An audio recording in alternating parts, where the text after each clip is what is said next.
بسم اللہ الرحمن الرحیم۔ سورہ نساء آیت نمبر 176 میں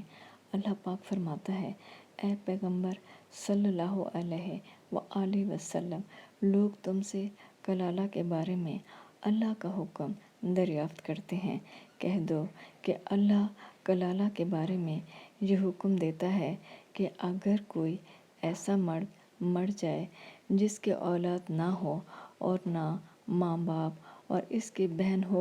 تو اس کو بھائی کے ترکے میں سے آدھا حصہ ملے گا، اور اگر بہن مر جائے اور اس کے اولاد نہ ہو تو اس کے تمام مال کا وارث بھائی ہوگا، اور اگر مرنے والے بھائی کی 2 بہنیں ہوں تو دونوں کو بھائی کے ترکہ میں سے 2/3، اور اگر بھائی اور بہن یعنی مرد اور عورتیں ملے جلے وارث ہوں تو مرد کا حصہ